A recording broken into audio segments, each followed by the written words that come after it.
We've been talking in chapter 1, and we really last time talked really about the atom, and again, kind of the important experiments that led us to our understanding of the atom. Once again, you do need to know everybody really Dalton, right? His atomic theory. We talked about Thomson, CRT tube. We talked about Milligan, oil drop experiment. We talked about the plum pudding model of the atom. We talked about Rutherford and the gold foil experiment. We also talked about really the sort of accepted structure of the atom, mostly empty space, where we have our nucleus of protons and neutrons, electrons in that empty space, again, moving around randomly about with an attraction, obviously, to the nucleus as it is positively charged overall, and electrons are obviously negatively charged. And most of the mass of the atom, remember, is made up really of the nucleus. And that is because really out of the three subatomic particles that we talked about, protons, electrons, and neutrons, it is the neutrons, which is the heaviest, just slightly heavier than the proton. They're pretty close in terms of their masses. The electron being the lightest of all three particles, about 1,800 or so times lighter than any of those other sort of particles. So it does make sense, again, that the nucleus is most of the mass of the atom, since it has really the two massive or most massive sort of subatomic particles. All right. Was there any questions on any of that there? All right. So continuing on here, we're next going to talk really about sort of different parts of the atom. And in most chemical reactions, pretty much all that happens as we go from the reactant side to the product side is really we just really break bonds and we make bonds. So a lot of what involves sort of normal chemical reactions is really involves just electrons. And we're going to talk about why we sort of have conservation of elements as we go through these reactions here. But what we're going to talk about is, in terms of the atom, the atomic number, mass number, and what isotopes are. And let's get into really starting with the atomic number here. Our isotopes. Isotopes are, as we might have touched upon the other day when we were talking about the experiments in terms of Dalton's atomic theory, isotopes are really the same element, but they do have different numbers of neutrons. So everything else is sort of the same, but they have different numbers of neutrons, which makes them isotopes of each other. That is one of the sort of parts of Dalton's atomic theory that was sort of incorrect. Remember, he kind of stated that all atoms of the same element are identical, and the existence of isotopes sort of disproves that. They do show similar chemical properties. And again, because most of the time, basic chemical reactions involve electrons and bonds being broken and made, when you use an isotope, any isotope of an element, they will really sort of behave the same way. So, for example, there's a lot of isotopes of elements that are radioactive, and they are beneficial. For example, I used to do research with radioactive copper. And radioactive copper or regular copper in the body will pretty much do the same thing.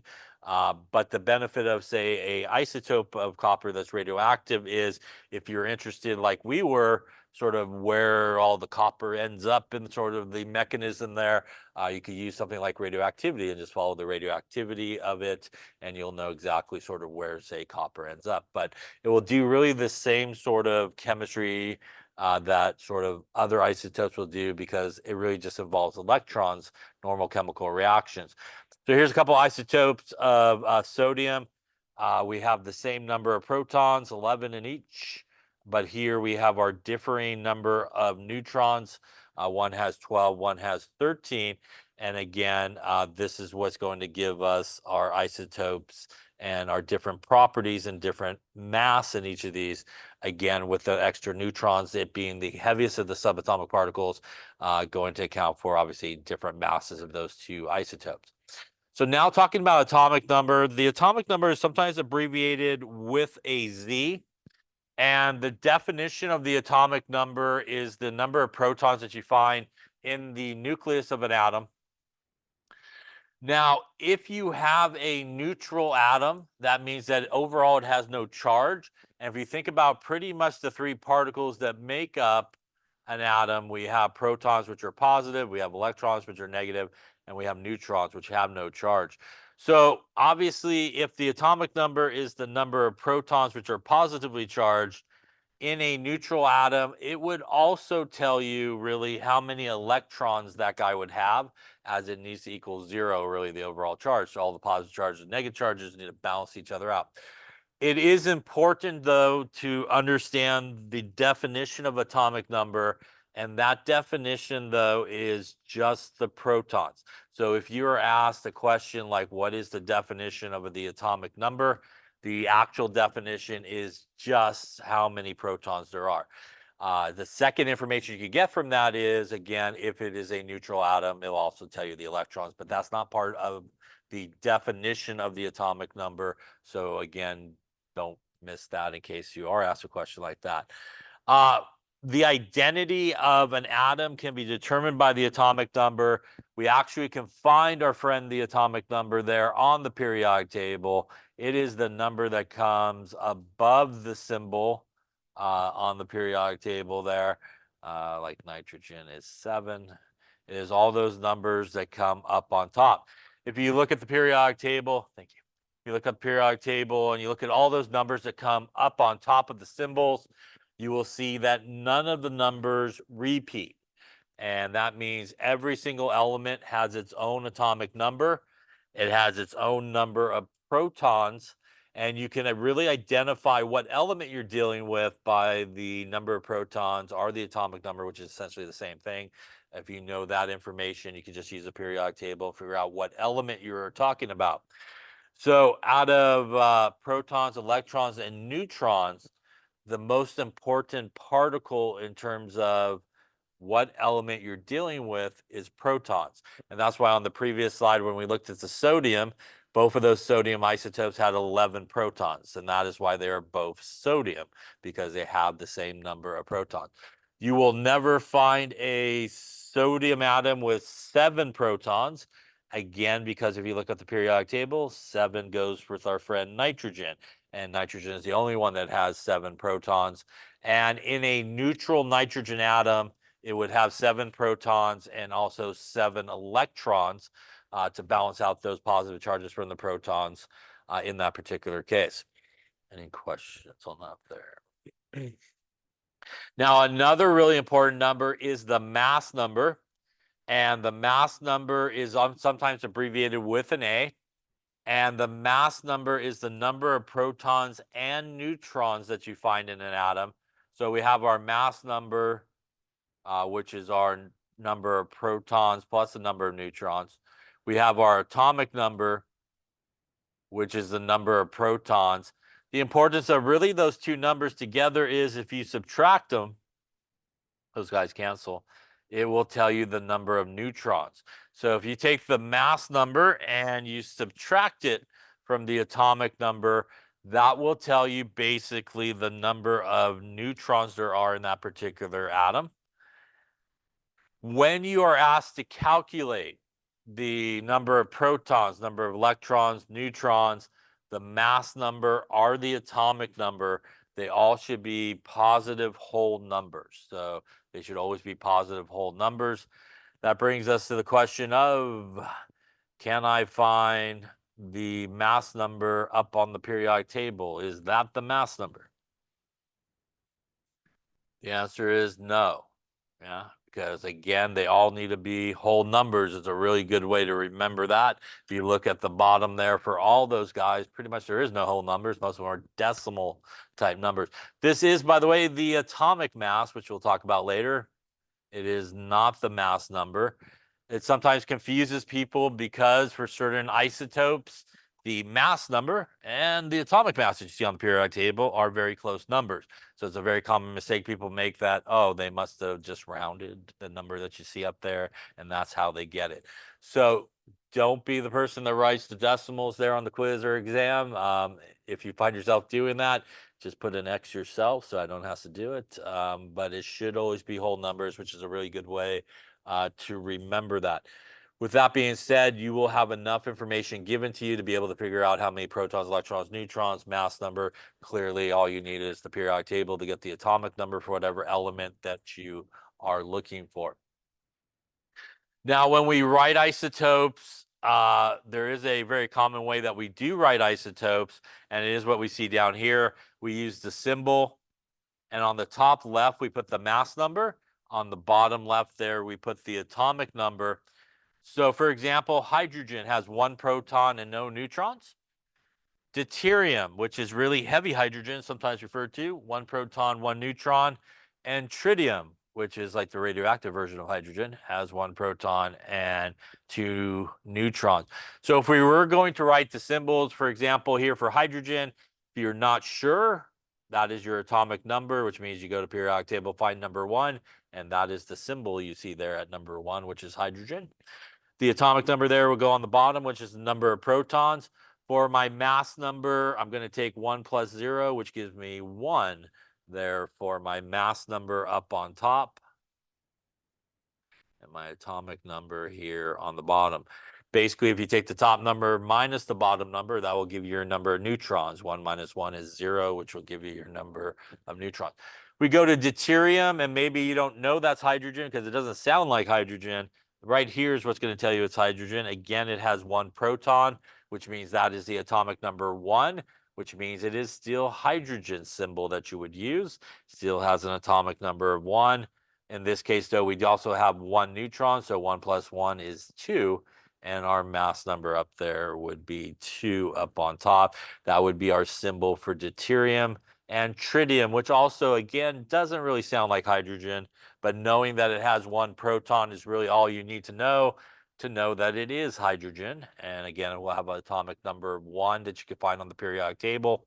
And in this case, protons plus neutrons equals 3 will give us our mass number.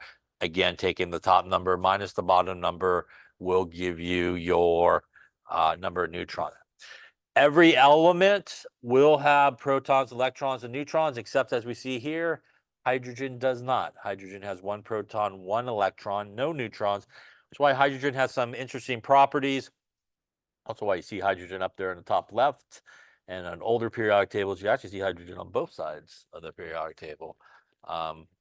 That's a very common way. Another very common way that sometimes you see isotopes written is something like this. Speaking of copper, copper 64 memories, there it is.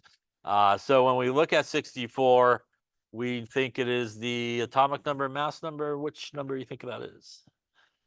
That is going to be the mass number. The reason I know that will be the mass number because if I go to the periodic table and look at copper, I will see a 29 written up there, which is its atomic number. So I know that's its atomic number. And that means if we actually kind of turn this into our other way of writing it, we would look something like this. And this guy would have, in terms of number of protons, 29. It is neutral because, frankly, there's nothing written there. Yeah, so there is no charge. Otherwise, it would be written there. The number of electrons has to match. So that's 29 positives, 29 negatives, give you no charge when it's all said and done, when they add together. Then we take a little 64 there, minus 29, dare I say 35 neutrons, right? So 64 minus 29, if I did the math without the calculator, right, hopefully. And any questions on how to calculate that there?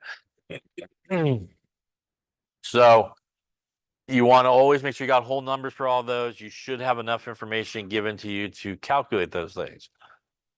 All right, so let's take a look maybe at some examples. All right, so for each of these, protons, electrons, neutrons, how many does each one have? Take a moment there and see what you come up with. So let's take a look. We'll start with here, CO. That is our friend cobalt, right? Once again, we see no charge really on any of these as there's nothing written there. Also, a reminder, we might have talked about it last time, but again, elements that you get off the periodic table, they really do not have charges if they're uncombined. So if they're by themselves, they typically do not have charges, unless you're talking about an ion that's by itself. But typically just the element by itself doesn't have charges. So here again, top number going to be our mass number. bottom number going to be our atomic number, which is our number of protons, which means in this case, our number of protons should be 27 positives. Again, here, because it does not have a charge, it's 0. Our number of negative electrons do need a match, again, to give you basically no charge overall. Our number of neutrons is going to be our mass number minus the atomic number. And in this case, that would be 60 minus 27, 33, I think, there in terms of neutrons. Any questions on that one there? Coming down to the next one, which is Cl, that is our friend chlorine. Also no charge. So looking first at the atomic number, which you can find on the periodic table, our right there in our symbol, the number of protons then would be 17. Once again, we have no charge, so we're going to have an equal number of electrons to give us no charge and drop it there. Next, we have our neutrons, which is our mass number, 37 minus 17. Going to get us 20, I think, in that particular case. Any questions on that there? Lastly, there we have U, which is uranium. And again, starting with our atomic number, which is 92, our number of protons going to be 92. Again, no charge, so electrons will be 92, giving us, again, no charge. Number of neutrons going to be a 238 minus 92. That's a lot, a $1.46 maybe, or something like that, I think. Will give us our number of neutrons. Any questions on any of those there? Okay, so why don't you try writing the symbols with the mass number and atomic number for the following here. So see what you come up with. We got a few there. So looking for the symbol with the mass number and atomic number there.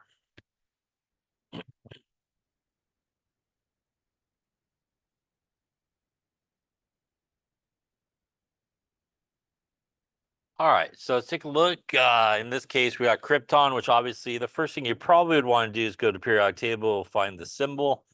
That's going to give us Kr. Once again, from the periodic table, we can get the atomic number, which is the number up on top, which we see is 36, which, by the way, would go here. That means that this guy does have 36 protons. By the way, we can assume it's neutral. It probably has 36 electrons. More importantly, though, the 36 protons plus the 48 neutrons that they told us about will allow us to calculate the mass number that we need, which again is the number of protons plus the number of neutrons. So in this case, we have 36 plus 48 in this case, well, 84 there, I think, if I'm not mistaken. And again, that should go up on top. Any question on that one there? Coming to the next one, nitrogen, once again, going to the periodic table, gets us some helpful information. We got a nitrogen. We also could get our atomic number there, which will go bottom left. That is also, again, the number of protons, which is 7. So adding 7 and 6 together will give us 13 for the number of neutrons. And that's what should go up on top. And again, in this case, if it's neutral, it will also have, obviously, 7 electrons in this particular case. Any questions on that one there? We want to write the symbol for iron with a mass number of 56 and how many protons, electrons, and neutrons. So once again, iron is Fe. 26, which is the atomic number we could get from the periodic table. In this case, they actually gave us the mass number. So that would be our symbol there, 56 on top, 26 on the bottom. That means that this guy would have, in terms of number of protons, it would be 26. Once again, assuming it is neutral here, it also have an equal number of our electrons so that we have no charge overall. And our number of neutrons would be our mass number, which is 56, minus our atomic number, which is 26. Dare I say 30 in that particular case. Question on that? Yeah. It is the mass number. Thank you. Let me fix it there. Thank you. It is the mass number. Thanks. And that's what went here, obviously. Yep. as they gave us the neutrons in that particular case. Yeah. Other questions? So you obviously need to be able to write these symbols, need to figure out how many protons, electrons, and neutrons there are. Now, what happens if we have, say, something with a charge, for example? So if we have something with a charge, those are what are referred to as ions, right? Things that have charges. And typically there's two types. There's cations, which are positively charged, and that's usually a result of a loss of electrons. There's also anions, which are negatively charged, and that's usually a result of gaining electrons. And usually that's like our metal that does that, and that is our non-metal that typically will do that. Now, if we did have something that had a charge, and maybe we'll just borrow a couple from here, we'll do our nitrogen and we'll do our iron, why not? So we'll do our nitrogen there, and it had 7 and 13, and we'll just say it had a -3 charge, and then we had our iron there, which was 56, I think, and 29, right? 26, 26, and we'll go with a +2 in this case. So if we look at what we had originally when we did these, obviously 13, 7, no charge. This guy has number of protons 7, number of electrons is 7, which is 0. Number of neutrons, as we saw there, was 13 minus 7, which is 6 in this case. Now, if we come up here to our guy with a charge, it has the same number of protons, which is 7. Why can the protons not change? It does change the element, right? So when something gains a charge, the protons cannot change. Otherwise, it's no longer that element. And since neutrons have no charge, it is really the electrons is the thing that affects, the charge, basically. It's the only thing that can change. So when we look at it here, we have 7 positives. How many electrons would this have then? It would have 10 negative electrons, right? So 10 negatives and 7 positives leaves you a -3 left over. That is where the charge comes from. It basically has 3 more electrons than it started with, say, down here in the neutral state. Number of neutrons in this particular case would actually still be the same. It's still 13 minus 7 in this case, which would be 6.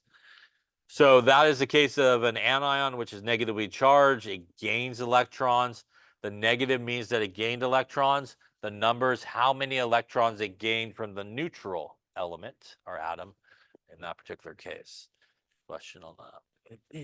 We look at our iron. Again, if we look at the iron we did that had no charge, again, we had 26 protons. We also had 26 electrons for no charge. Our number of neutrons, again, 56 minus 26, which was our 30. Up here, once again, atomic number there, still 26. So our number of protons going to be 26 positives. In this case, how many electrons does that? It will have, in this case, 24 electrons, yeah? 26 positives, 24 negatives, leaves you a couple positives left over. And that is where the +2 comes from. The plus charge means that it lost electrons. The number is how many it lost from its neutral. It originally had 26. In this case, it lost 2, and it actually has 24 electrons. Same deal, same number of neutrons in this guy as you have here. So if you have something that has a charge, the only thing that's affected is the number of electrons. Again, as we just talked about, it can't be the protons. Otherwise, you would change the element. Any questions on that there? So if we had, say,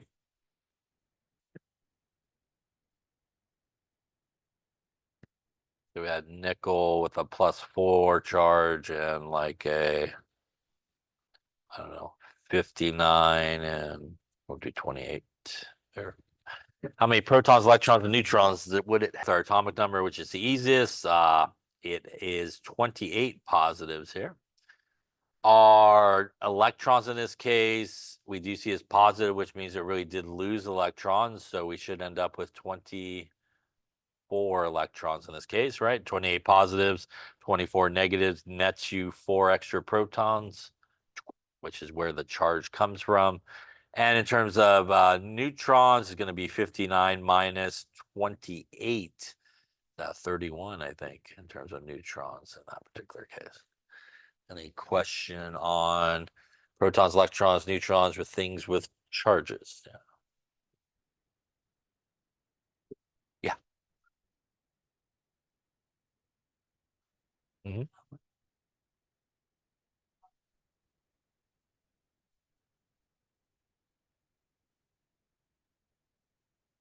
If there is no charge, the number of protons and electrons will be the same, and the neutrons the neutrons is always mass number minus atomic number. Yeah. Other questions? Okay. That should wrap up chapter 1. Chapter 2. So we're going to talk about waves. We're going to talk about electrons. We're going to talk about electron configuration. We're going to talk about quantum numbers. We'll talk about the periodic table, I think is thrown in here as well. So there's a bunch of stuff in this chapter. Might as well get going on it here. So the first thing we're going to talk about is sort of continuing on what we talked about sort of in lab and what we did the previous day and also today as well. A main thing that we're going to kind of focus on in this chapter is really the idea of electrons that are on different energy levels. And as they gain or lose energy and sort of transfer from, again, one energy level to the next, they will work their way back down. They're going to give off that energy in the form of a photon of light. And remember, the conservation of energy sort of idea is this. When this electron, by the way, gains energy, as we will talk about in this chapter, it'll gain enough energy to completely transfer from one energy level to the next. So it'll fully make its transition. And that is, for example, like what you did with the fire, and today we'll do with the electrical current on those guys. That's going to add that energy in. And that's going to be an endothermic process when we sort of excite an electron from a lower energy level to a higher. And the opposite is true as it works its way back down to sort of a lower state of energy. It will give that energy off. And in that process, when an electron goes from a higher energy level to a lower energy level, that is an exothermic process for the atom. It will release that energy in the form of a photon of light, which, if the wavelength does correspond to somewhere in that visible part of the spectrum, we'll see color, kind of like in your flame test, you saw colors. Today, you'll see different lines and colors as a result of the wavelength of light that's coming off that's happening there. Remember, as it goes from higher to lower, here is what happens there. Remember, in terms of energy, that is going to be a negative value for anything that's exothermic. And in terms of energy, it will end up being a positive value if you calculate it. So I think we might have touched upon it earlier, and we'll touch upon it again in this chapter. It is really important when you do calculate something like energy that you do leave the sign, whether it be positive or negative, as that does indicate whether or not it's sort of an exothermic process or an endothermic process that's basically happening. That, again, is our fireworks, as I think we might have talked about the other day. As it explodes, it gains a lot of energy. Depending on the elements there, you'll see different electrons transitioning. The result of that is we see the pretty colors happening basically there, right? And again, that's why we see that there. So one way that energy really sort of transfers or travels through space is in a form of a wave, basically. And basically, waves are basically, as things sort of travel. There are some different parts to sort of a wave. We have the wavelength, which is really the distance between what is sometimes referred to as two peaks or two troughs, would be the lower part here. We have the frequency, which is basically how many times per second that wave sort of passes a particular point. And we have the speed at which the wave is traveling. As we talked about, and as we will see here, we have some relationship in terms of energy and the wavelength. So as we talked about, I think in the last experiment there, the longer the wavelength, typically that is a lower energy type of wave. The shorter the wavelength, that usually results also in a higher frequency, and that usually results in more energy or a higher energy sort of wave that occurs.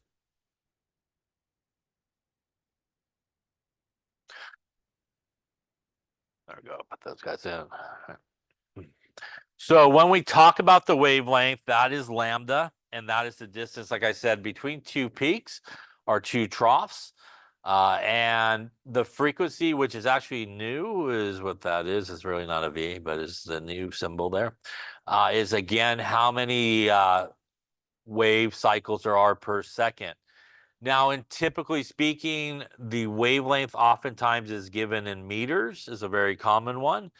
Sometimes nanometers is usually as well. In terms of frequency, we usually have two very common sort of units for frequency. That is reciprocal seconds. So reciprocal seconds are 1/seconds. And a reciprocal second is the same as a hertz. And that also is a very common unit of frequency. So like when you dial in your radio there to say 95.5 megahertz, that is the frequency of your radio station, for example, that comes into your radio and stuff like that. Our 102.7, that is the megahertz frequency at which that is coming in. C is the speed of light, and frankly, I'm good with the rounded number there. We will use 3 times 10 to the 8 meters per second is good for me. So this is the equation that we use to calculate basically either the wavelength or the frequency, as long as you know one of them. C is a constant, so you always have that value available to you. So it's always 3 times 10 to the 8 meters per second. That's more so the true number, I guess, but we will go with 3. This is the wavelength and the frequency. So if we just look at units, that is meters per second. The units of the wavelength is meters and frequency is 1/seconds. And that is how we get to meters per second when we use it. So C is equal to the wavelength times the frequency. That would mean that the frequency is equal to C divided by the wavelength. And that would also mean that the wavelength is equal to C divided by the frequency. So that is 3 ways that you could rearrange that equation. And once again, if you just know either the frequency or the wavelength, you'll be able to calculate the other using this equation. Any questions on that?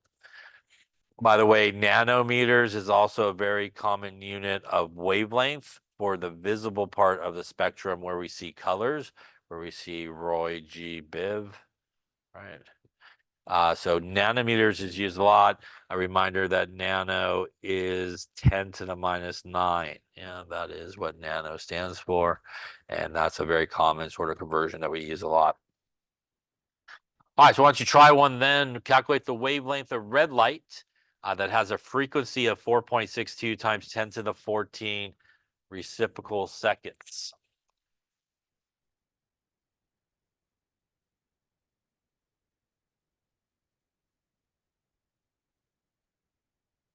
Okay, so let's take a look. So once again, we want to use our equation there. C is equal to wavelength times the frequency. In this case, we are given the frequency, which is 4.62 times 10 to the 14 reciprocal seconds. We are looking for the wavelength, and remember that you are always have the value of C, which is the speed of light given to you, 3 times 10 to the 8 meters per second. So in this case, we do want to solve for wavelength. We're going to divide this to the other side. That would be C divided by the frequency. Here, putting it in would be 3 times 10 to the 8 meters per second divided by our 4.62 times 10 to the 14 reciprocal seconds. These two guys will cancel and will leave us in meters. You definitely want to, I would imagine at this point, make sure you're using your exponent button, yeah, as we talked about. So that is going to get you there something. It's going to get you, I think, we'll go scientific notation, 6.49 times 10 to the minus 7. The units here would be meters in this case. First off, any question on that calculation there? Since this is red light, which is part of the visible spectrum, it typically is given in nanometers. So again, just to make sure you know how to do that, nano is 10 to the minus 9. A reminder that to use this correctly, it is this way. This is how much there is in the base unit to one of the prefix units. So in 1 nanometer, there would be 10 to the minus 9 meters, not the other way around, by the way. And that is basically 1 times 10 to the minus 9 in scientific notation if you need to punch it into your calculator that way. So if we took our 6.49 times 10 to the minus 7 meters, we do a little dimensional analysis, opposites cancel, so meters on the bottom, 1 nanometer up on top, those guys would cancel. About 649 nanometers would be our wavelength in nanometers. So that is a very common conversion in this chapter, you know, especially in that visible part of the spectrum. A lot of times things are given in nanometers. Today, you'll actually record things in nanometers. That's converted to meters and stuff like that. Any questions on that one? All right. So let's try another one maybe here. That is that one here. All right. Calculate the wavelength of a radio signal with a frequency of 100.7 megahertz. Mega is 10 to the, what is that? 10 to the 6 it is, yes. So mega is 10 to the 6. All right, so see what you come up with here. We could do the wavelength on this one in meters. We'll do the wavelength in meters. We are looking for the wavelength here. We do have, obviously, our equation that we want to use. So we'll solve for the wavelength, which is going to be C divided by the frequency. Here we do have the frequency, which is 100.7 megahertz. We may want to convert this into just hertz. So that might be a good step. Once again, we always have C, which is our 3 times 10 to the 8 meters per second. So just to get everybody in the right units, we're going to convert our megahertz into hertz. Once again, using our mega conversion here, what that would mean in one of the prefix, which is a megahertz, there is 10 to the 6 of the base unit, which would be a hertz. And we would do something like this. And again, that is 1 times 10 to the 6. If you need to punch that into your calculator, scientific notation wise. And that will give us 100.7 times 1 times 10 to the 6. Hit the right button would help. Going to give us 1.007 times 10 to the 8 hertz. Remember that a hertz is the same thing as a reciprocal second. So it is a 1-to-1 conversion, which means that's also basically a reciprocal second in this case. So we got everything that we need. We could go wavelength is equal to 3 times 10 to the 8 meters per second. Again, definitely making sure we're using our exponent buttons here. And again, that's going to be a reciprocal second, which is a hertz. And if we do that there, 3 to the 8 divided by our answer, we will get a 2.98. The reciprocal seconds will cancel. And that will leave us with meters in this case, which is a common unit for radio waves in that ballpark, about 2.9 meters. Any questions on that calculation? So we got to remember our hertz and reciprocal seconds, both frequency, both basically the same thing, a 1-to-1 relationship. So it's very common. Hertz are used to give frequency, also reciprocal seconds. Any questions on that? Okay.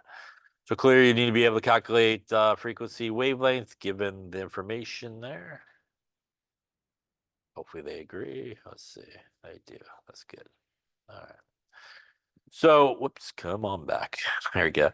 We talked about it last time, but again, the relationship between wavelength, frequency, and energy is an important one to remember. So once again, if you have something with a much longer wavelength, you will have a lower frequency and again, a lower energy. Something with a much smaller wavelength will have a higher frequency and will be higher in energy.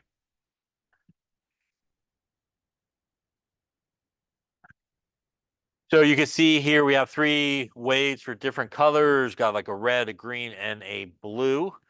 And we can see that the red really has a kind of a longer wavelength than the green, and the green a longer wavelength than the blue.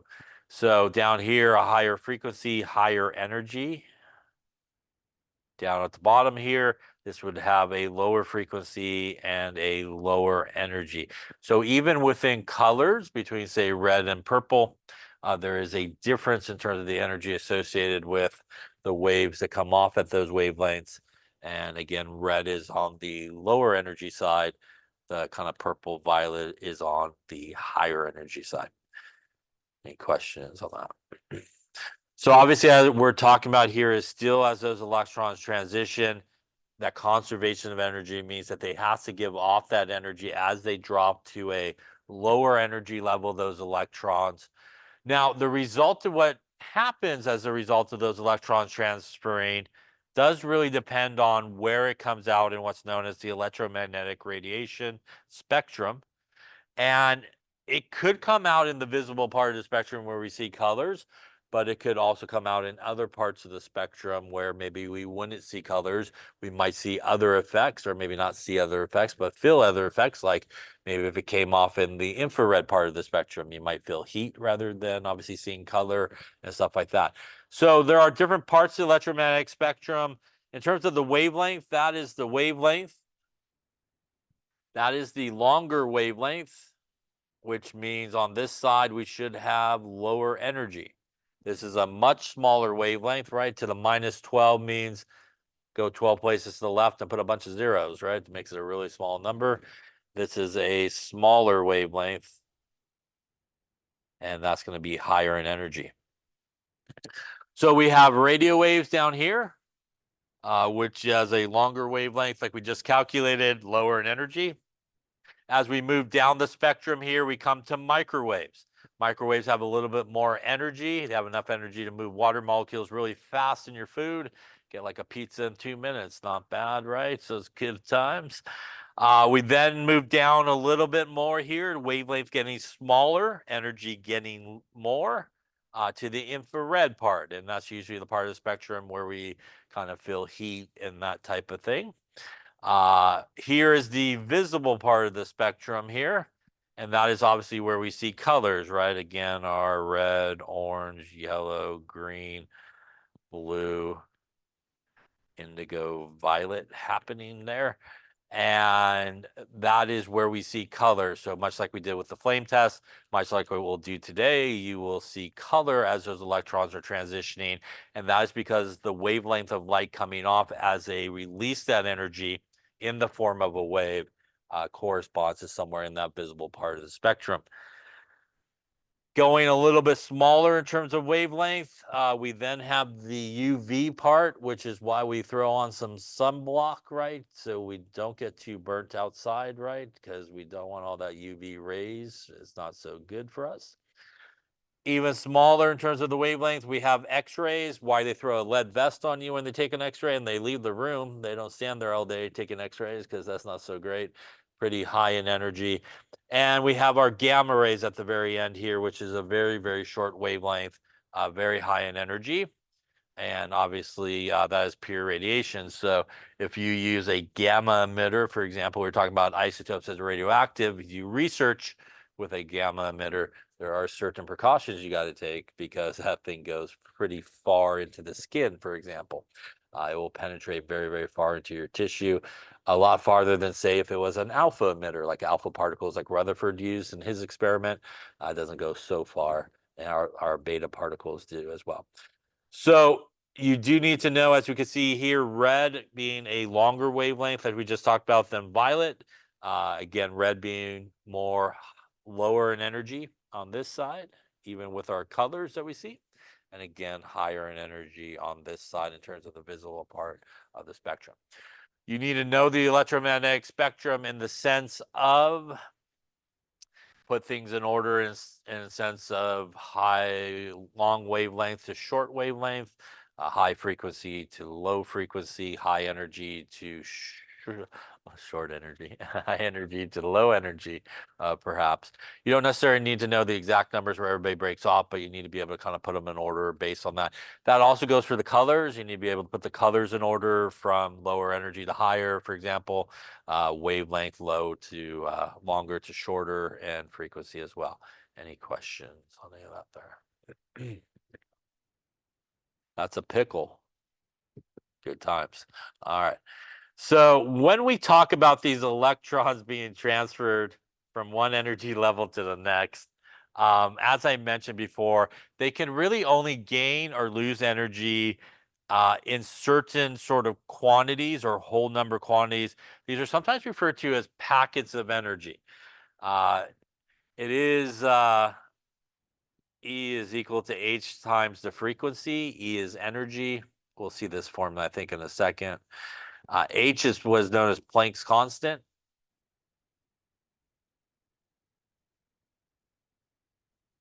Which is 6.63 times 10 to the minus 34 joules times seconds. And that obviously is our frequency. So the idea here is, for example, when we have these electrons transitioning, they will gain enough energy to fully transition to a particular energy level. And even when they're losing energy, they will lose enough energy to fully transfer from one energy level to next. This is the idea of quantized energy.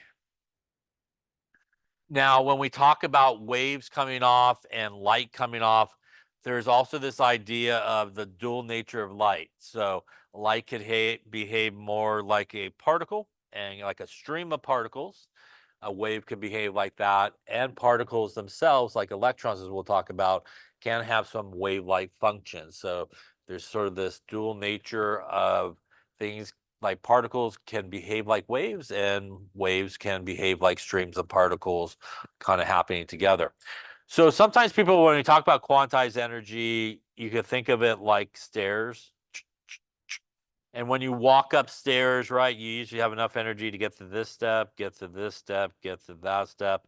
You typically don't halfway up a step decide, I'm just going to take a break here. It feels good between the two steps, because you're going to fall, right? And that's sort of how electrons transfer. They will either gain enough energy to fully transfer from one energy level completely to the next, or two energy levels up the road, or they'll lose energy that way to completely sort of come down to an energy level. They will not find themselves sort of halfway between energy levels or anything like that. So that's the idea of quantized energy.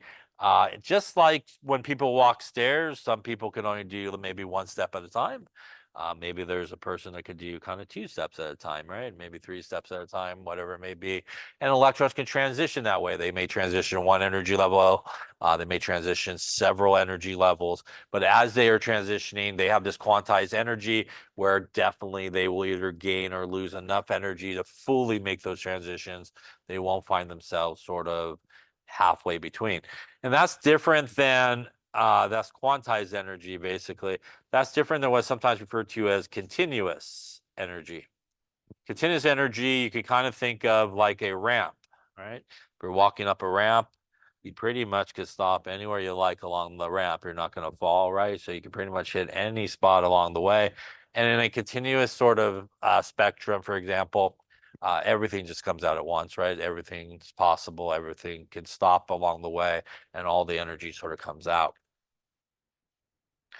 So energy is quantized, and electromagnetic radiation is a stream of particles which are referred to as photons. And that is our equation that we had on the other page, which is E is equal to H times our frequency. Once again, that being Planck's constant. That's 6.63 times 10 to the minus 34 joule seconds. Again, that's Planck's constant. This is our energy in joules, and this is joules per second, and that is our frequency in reciprocal seconds. The seconds cancel, leaves us with joules. If you put this equation here together with the first one that we saw, which is C is equal to wavelength times the frequency, and solve for frequency, C is the wavelength, you can substitute in to this equation. And you get this one, that E is equal to hc divided by the wavelength, by basically substituting this in for frequency in the other equation. What that means is if you know the frequency of your light, you can calculate the energy associated with that. If you know the wavelength of your light, you could calculate the energy associated with it, as h is Planck's constant and c is still the speed of light. So both of these guys are constants that you have.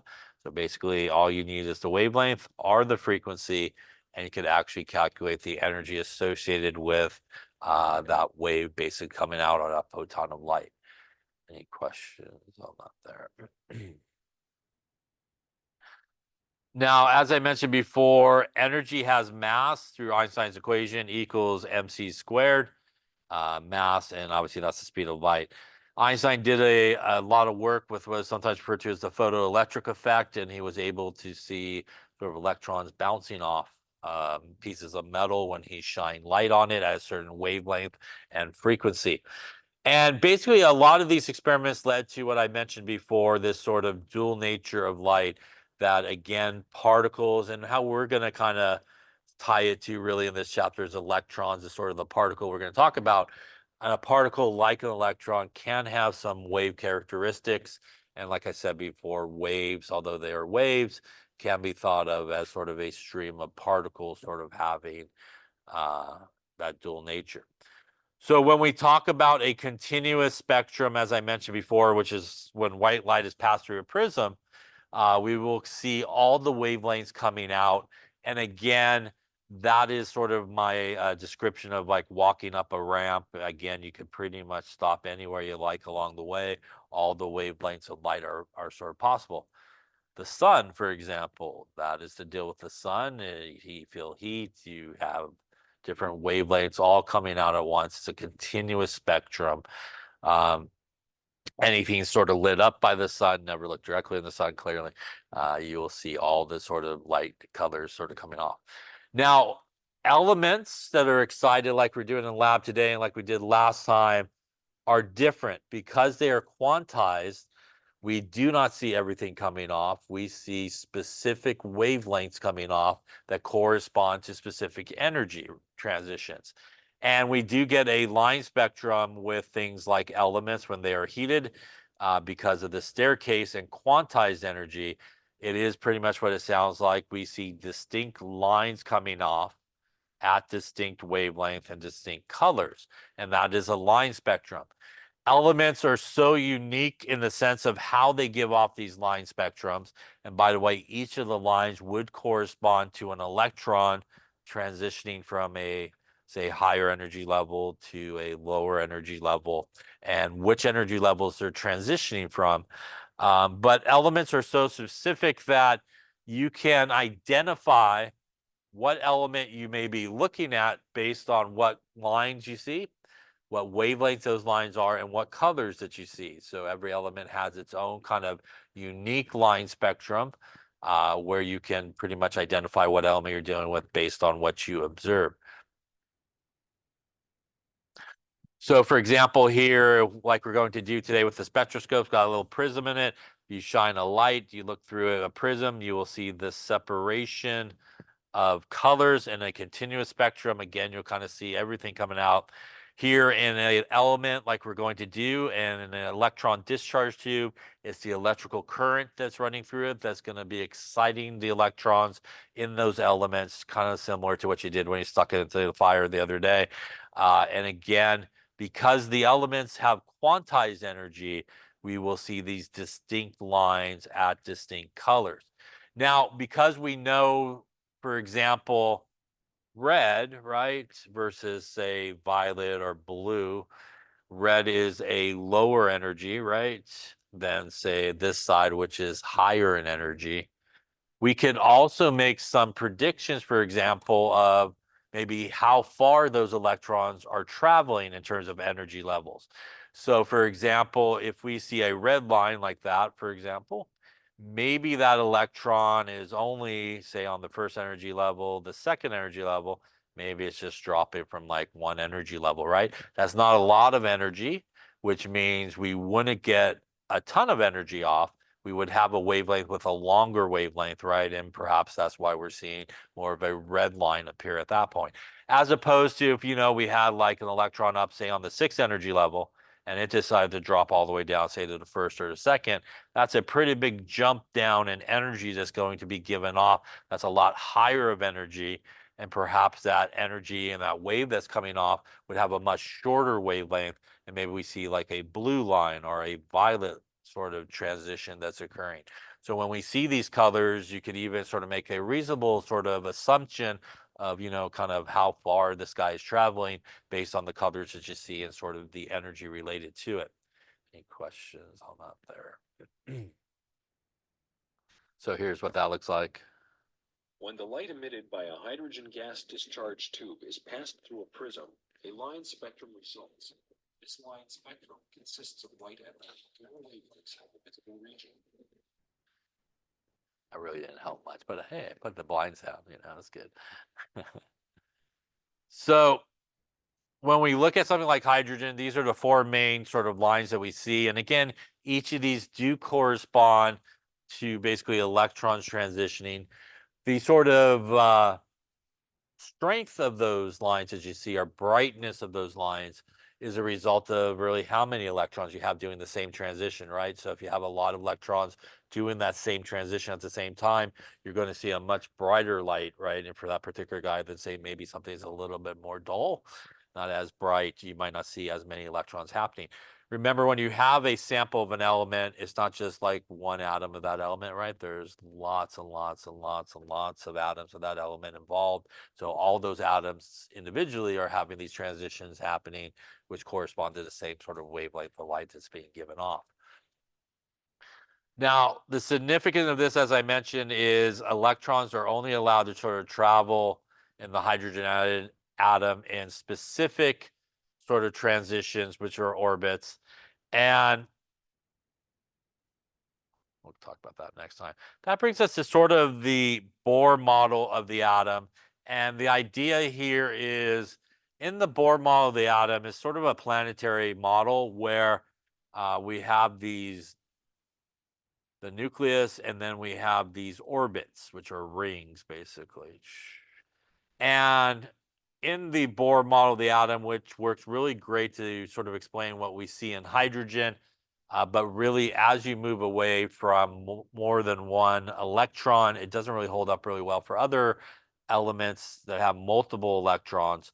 But it does nicely explain sort of what's happening here. So for example, we'll have n equals 1, which is the lowest state. N is the principal quantum number. It is a fancy letter or name for energy level. And really, n equals 1 is the ground state. It is the closest to the nucleus. It is the most stable. Anything above that, like n equals 2 through 7, those are what are referred to as excited states, higher in energy, and kind of further away from the nucleus as well. So the idea here in the Bohr model is we have either an electron, in this energy level going around in pretty circles. And as we'll talk about later on, they do not move in these pretty circles. They move really randomly about the nucleus. But an electron transitioning, say, from that energy level to here, again, would gain or lose, in this case, enough energy to fully make that transition from, say, the n equals 2 level to the n equals 3 level. Again, if we have a guy out here, n equals 3 electron, it will lose enough energy to fully make that transition downward. And they also, by the way, gain the energy the same way. They gain enough energy to fully make that transition from one orbit to the next. So again, as you can see here, the transition maybe of just one energy level gives us that red sort of color that we see, which again is a lower energy, longer wavelength, as opposed to our blue, which here is transitioning, in this case, from like the 5th energy level to the 2nd energy level.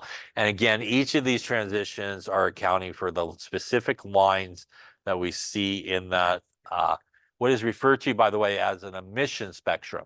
So when electrons transfer from higher energy to lower energy, the atom gives off the energy in the form of light, and it's emitting the energy, and it's sometimes referred to as an emission spectrum.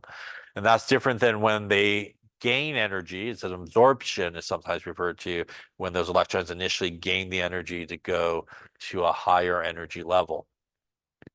And there you go. You can see again, each of those transitions, these are quantized transitions. So they're not stopping along the way here for at, the convenience store or anything like that to pick up a snack. They're going directly from one energy level to the next. And that again is that quantized energy. And that is why the end result of it is we see distinct lines happening, because if they stopped along the way, now we're moving into more of a continuous spectrum, right? As it could be anywhere in there. And that again is not how they're sort of traveling in this sort of model. It is the quantized energy. And that's again why we see that distinct sort of lines happening that correspond to the full transition from one energy level to the next. Any questions on that? Now, we could actually calculate the energy associated with an electron, for example, in the hydrogen atom, as it is transferring from one energy level to the next. So this is the equation here. This is the change in energy. And it equals minus 2.178 times 10 to the minus 18. Personally, I roll with 2.18 times 10 to the minus 18. I kind of round it a little bit. By the way, this is what is known as Rydberg's constant. RH is sometimes abbreviated. That's Rydberg's constant, not the negative part of it, the actual number, the 2.18 times 10 to the minus 18. And that is joules, which is the unit that you end up with when you calculate this. 1 over n squared final. So that is 1 divided by the final energy level of your electron. So wherever it ended up, n equals 1, 2, 3, 4, 5, 6, 7, whatever the final energy level that it ended up, minus 1 over n squared, which is the initial energy level that it ended up with. You can calculate the change in energy that's occurring. If you do this calculation for an electron, again, from a higher energy level to a lower energy level, as it transfers that way, you will end up with a negative value for energy because it's going to be exothermic, like we talked about. The atom will be releasing that energy. If you're talking about an electron going from a lower energy level to a higher energy level, when you calculate the change in energy, you will get a positive number because it's absorbing the energy, and that's an endothermic process. So it's really important when you do the energy calculation, as we talked about, if you get an energy that's negative, exothermic, you should leave it negative. If you get an energy that's positive, it is endothermic.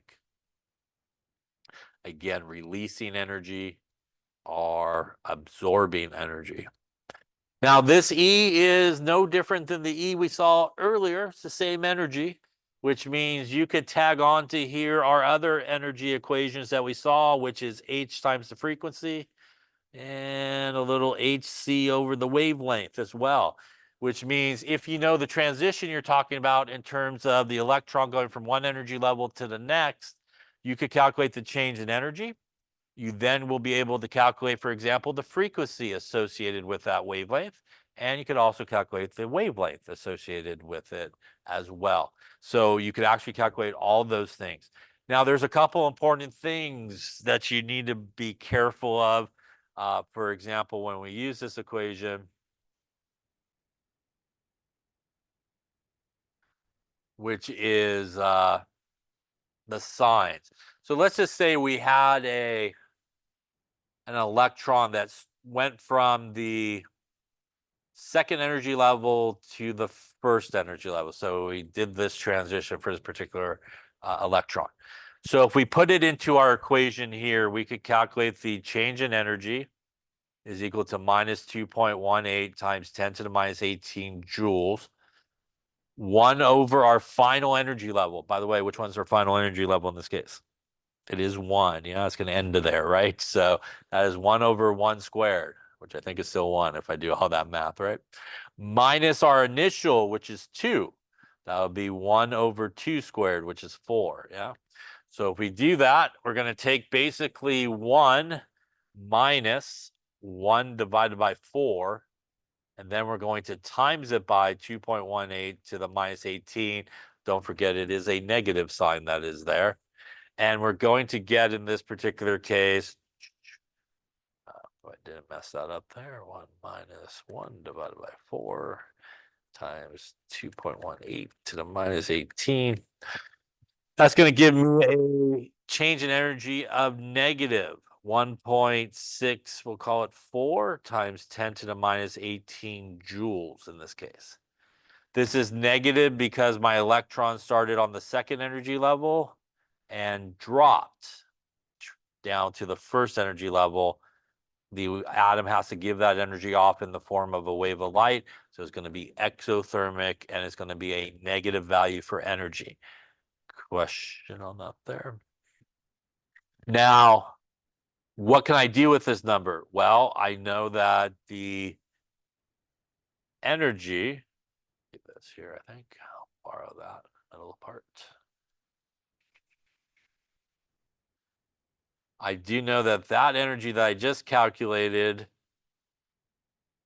is equal to h times the frequency, which means if I want to know the frequency associated with this transition and that wave that's coming off, the frequency would equal E divided by h as I divide that to the other side. H again, here's our Planck's constant. That's 6.63 times 10 to the minus 34. So we could take our number here, 1.64 times 10 to the minus 18 joules divided by 6.63 times 10 to the minus 34 joule seconds. What did I, yes, sir? That was my next question. I was just going to ask it right now. What did I do with the sign? Did I keep it?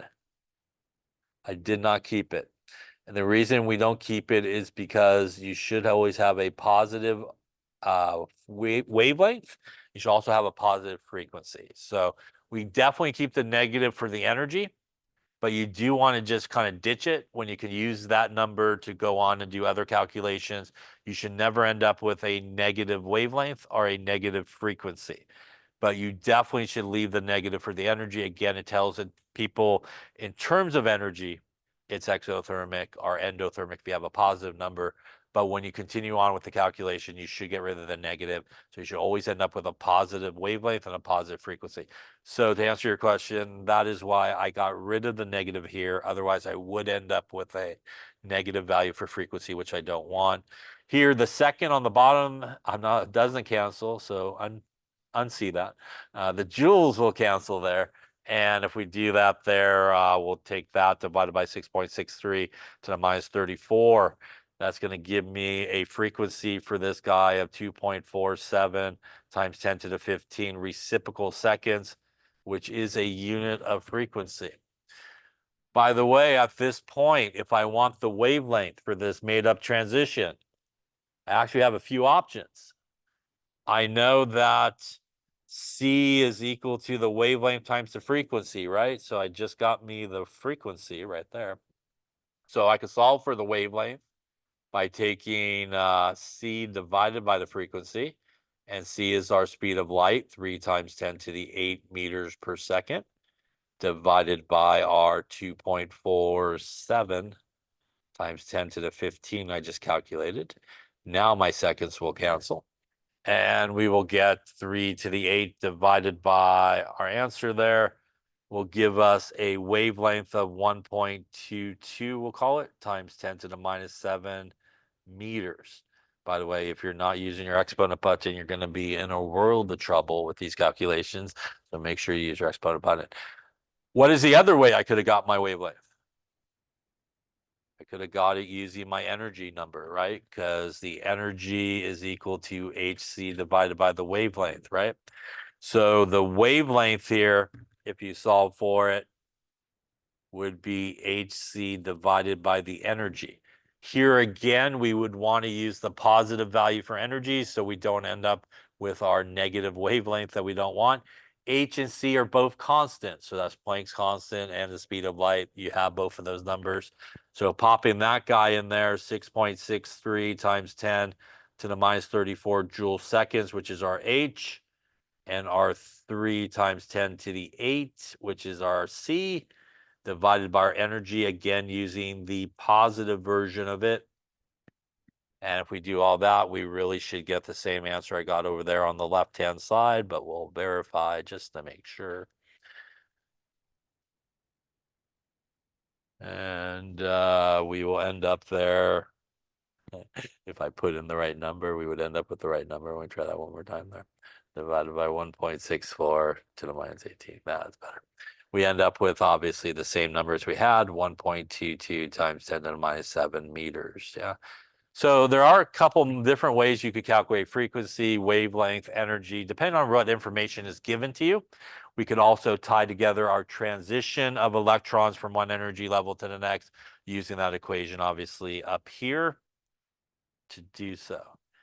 Any questions on that? That should cover the calculations there for today.